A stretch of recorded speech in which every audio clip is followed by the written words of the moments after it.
Hey guys, it's Heather from Here She Grows, and I thought I'd show you today what I do with my Chicago Hardy fig and my Brugmansia or Angels Trumpet for winter storage in my basement. Both of them receive the same type of treatment, although they differ only slightly. Brugmansia, by the way, is extremely toxic. So if you have pets or little children that like to nibble on things, maybe you don't want to plant this in your yard or put it in a place where they can't access it. All parts of that plant are extremely poisonous. So we'll start with the Chicago Hardy fig. I let a couple light frosts hit this back in October, and what that does is it tells the plant to go to sleep. It's time to go dormant. And that happens, and then I bring it into the garage where I let it completely defoliate, which is the state that it's in right now. The leaves have fallen off of it. Also, I pulled back on watering in October. Figs are thirsty plants. I did pull back on watering and fertilizing. I ended that in late August. So pulled back on all those things, although I didn't let it completely dry out. So it's been in the garage for about a month now, and now it's ready to go into the basement. And so I don't have to prune it, don't have to do anything. I just clean up all of those leaves that are laying around the bottom. If I see any critters, sometimes there'll be like some roly-polies or pill bugs in there, and I'll clean that stuff up too. But generally, I've been doing this for, what is this, my 4th year, and there have been no pest issues. So clean him up, put him in the basement, and the basement is completely darked out, receives no natural light, and this plant will stay dormant till February. And it's very interesting because once February hits, it seems like it knows it's time to wake up, and you'll start seeing a little bit of some green shoots coming up on it, which is very weak, anemic looking growth. But it always surprises me that it knows that spring is coming, which is always a pleasure for me, because it's the hardest times are January and February, when you're just really hoping to get outside and that the light will, the days will brighten and lengthen a little bit. And this is definitely, it's a harbinger of spring for sure. So that'll go into the basement, don't need to prune it. I will water it. I check them once a month. Give it a little bit of water. I don't want to soak it, because when you've got a plant that's dormant in a cool place, if you're soaking those roots, that's a great recipe for root rot. So I just give it a little bit of water, eyeball it.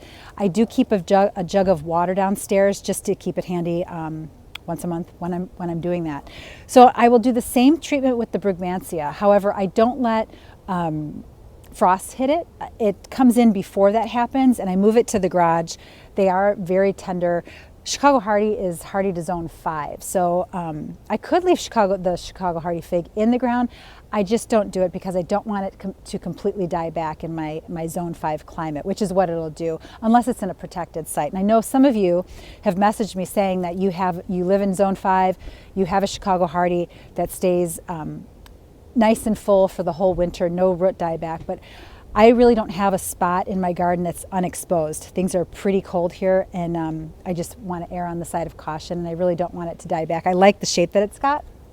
So the Brugmansia, in order to store it, this guy's a beast, and they grow so fast. It's a tropical plant, and if you watched my last video, I told you a little bit about my banana plant that I'm also storing.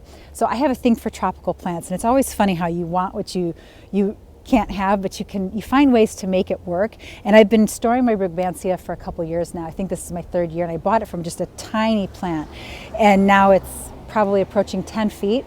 And I am going to cut this back in no particular way. I do want to keep the shape of it because I don't want to completely stump it. I do want to keep that vase shape. So I'll cut it back only because I will not be able to get this 10-footer in my basement. So I'm going to cut it back for storage purposes.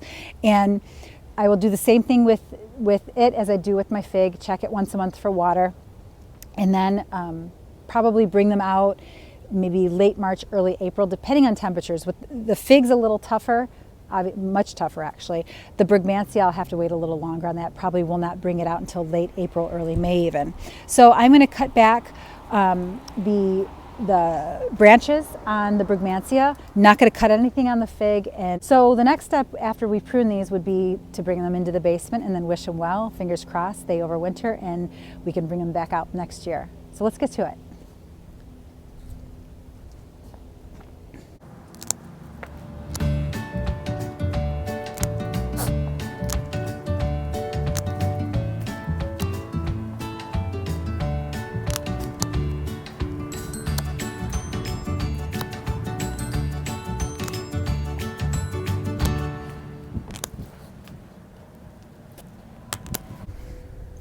I'm gonna need my loppers for these big guys.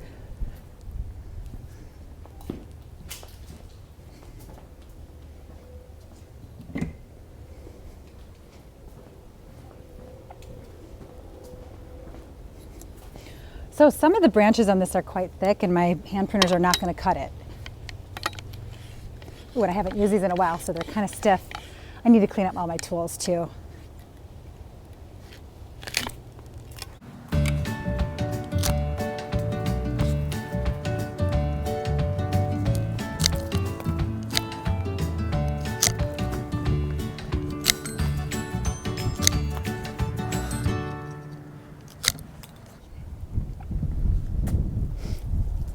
So that takes care of that. So these guys will go into the basement. I'll give them a little drink because I notice they're slightly dry.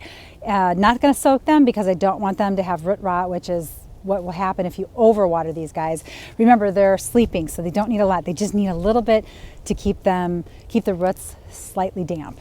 So I'll take them into the basement and then we'll revisit this through the winter time so I can show you what they're doing and how they look like in the winter. And what's really interesting is in February when they start waking up, you can see the green. And I don't know how they know how to do that. It's completely dark in the basement, but it's always very fun. So I hope this helped you guys. And if you like the video, please give me a thumbs up and subscribe. I would love that. And have a great day. Thanks for watching.